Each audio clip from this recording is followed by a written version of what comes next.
नमस्कार मित्रों। सबका मालिक एक। आए दिन हम सुनते भी हैं और कहते भी हैं। मित्रों, सबका मालिक एक, पर यहाँ इस संसार में बहुत सारे मालिक हैं। यहाँ राम भी हैं, विष्णु भी हैं, गणेश जी भी हैं, बौद्ध भी हैं, महावीर भी हैं, यीशु भी हैं और भी बहुत सारे मालिक हैं।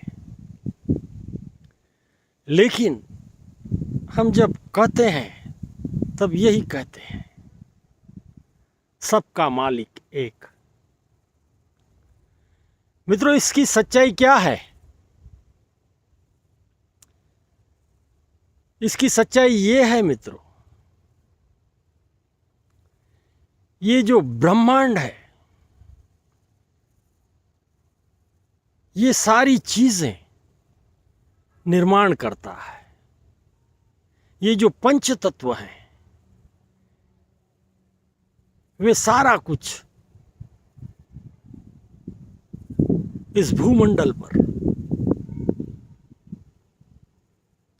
खड़ा करते हैं। सभी ने ये दावा किया है कि ये दुनिया शंकर जी की जटा से निकली। कोई कहता है विष्णु भगवान ने ये दुनिया बनाई, वे रचयिता हैं। कोई और कहीं कहता है। सभी की बातों में बहुत सारी विसंगतियां हैं।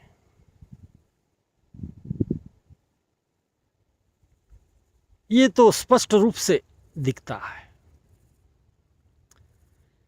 किसी को भी ये मंजूर नहीं है कि हमारे भगवान ने ये दुनिया नहीं बनाई। हर कोई यही कहता है कि ये दुनिया हमारे भगवान ने ही बनाई है।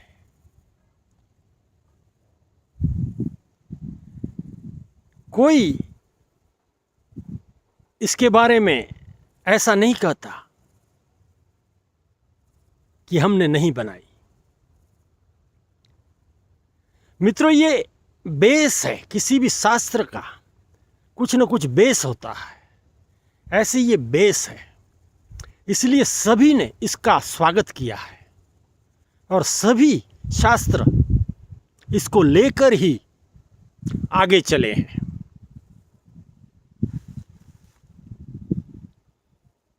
उनकी आयु जो है वह कम ज़्यादा हो सकती है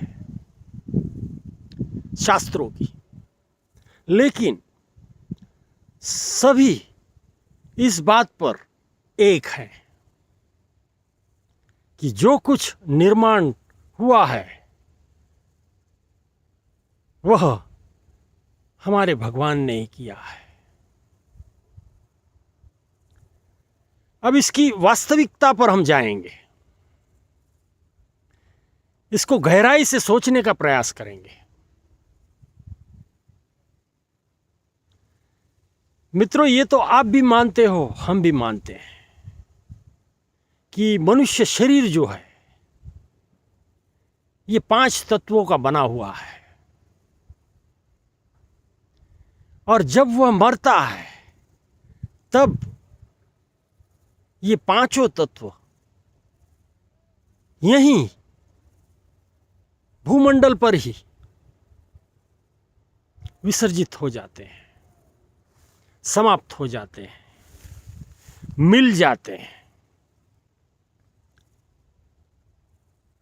जहां से ये निर्माण हुआ था वहीं जाकर ये मिल गया। हमारा मनुष्य जीवन का जो भी समय था वह हमने इस भूमंडल पर जी लिया। और भी बहुत सारे जीव, नए जीव जन्म ले रहे हैं। जीवन जी चुके जो जीव वे जा रहे हैं। ऐसा आने जाने का प्रवास ये चल रहा है, ये कहीं खंडित नहीं होता, होना भी नहीं है।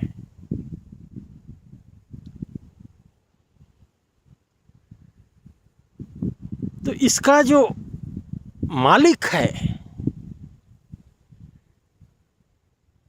ये ब्रह्मांड है। इस ब्रह्मांड से सारा कुछ सर्जन हुआ है, ये आप नकार नहीं सकते मित्रों। फिर से शास्त्रों में यह भी कहा गया है कि सूर्य देवता की पूजा कीजिए, धरती को मां कहिए। ये पूरे विश्व में कण कण में ईश्वर बसा हुआ है।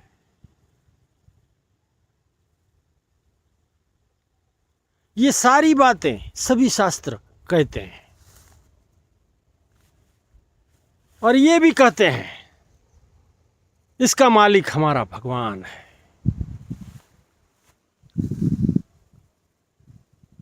आपका नहीं। मतलब क्या समझा जाए? ये तेरा मेरा क्या है, जबकि कुछ भी किसी का नहीं है, तब तेरा मेरा क्या है? हम जिसे चाहे प्रार्थना करेंगे, जिसकी चाहे पूजा करेंगे, जिसको चाहे याद करेंगे,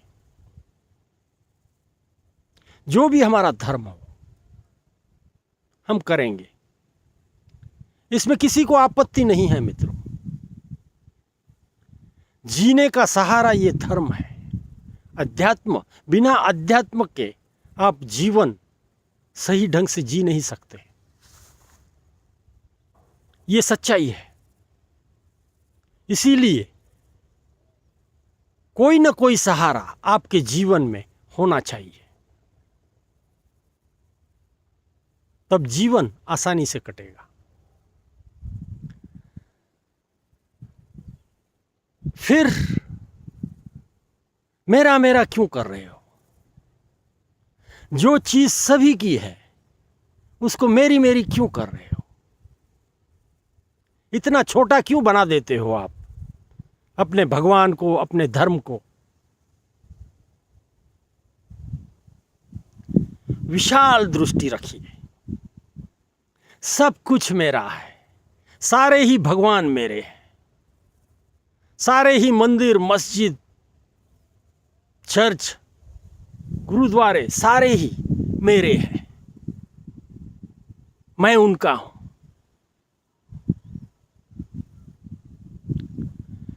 वे भी तो जीवन की राह दिखाते हैं। जब सारे ही सच्ची राह दिखाते हैं जीने की, तब हम क्यों आपस में उनको लड़ाते हैं? क्यों झगड़ा करवाते हैं? क्यों वे अलग हैं ऐसा हम दिखाने की कोशिश करते हैं? बहुत समझने वाली बातें हैं मित्रों। थोड़ा सा हटके आप सोचने की कोशिश करें। सारी बातें एकदम से साफ शीशे की तरह क्रिस्टल क्लियर आपको दिखेंगी और समझ में भी आएंगी।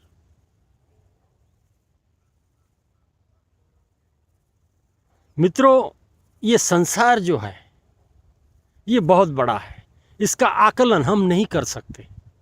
हमें जो आयु मिली है वह बहुत छोटी है।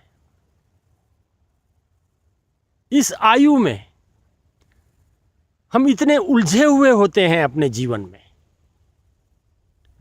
कि हमें फुर्सत ही नहीं होती। ये सारी बातें सोचने की, जानने की हमें फुर्सत ही नहीं होती। ये फुर्सत किसके पास होती है? जो संत हैं, गुरु महाराज हैं, फकीर हैं, बाबा हैं, उनके पास होती है। और वे जानते भी हैं, वे बहुत जानकारियां रखते हैं।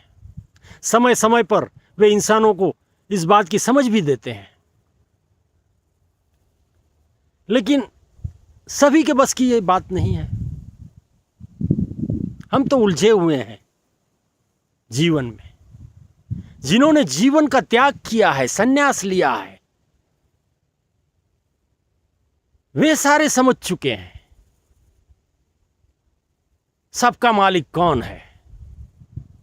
इसके उत्तर उनके पास है मित्रों। वे जानते हैं, महसूस करते हैं, इसलिए वे कभी बहस नहीं करते। ये कभी बहस नहीं करते। कभी आपने देखा है दो गुरु हो, दो संत हो अलग अलग धर्म के, और सामने बैठ के उन्होंने डिबेट की हो? ऐसा कभी नहीं होता। वे करना भी नहीं चाहते। आपको जो समझ में आता है आप कीजिए, हमें जो समझ में आता है हम करेंगे। इसके उत्तर ढूंढने की कोशिश आप न करो, इस पर बहस न करो। जो समझ में आता है वो कीजिए। सारा ही अच्छा है मित्रों, कुछ गलत नहीं है, कुछ खराब नहीं है।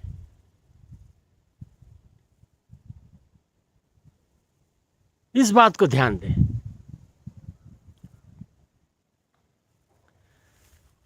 तब सबका मालिक एक, इस वाक्य का क्या समझ है, क्या अर्थ है? इतना सुनने के बाद आप समझ गए होंगे, आशा करता हूं। इस पर चिंतन कीजिए, आप भी इसका अर्थ पालोगे। धन्यवाद।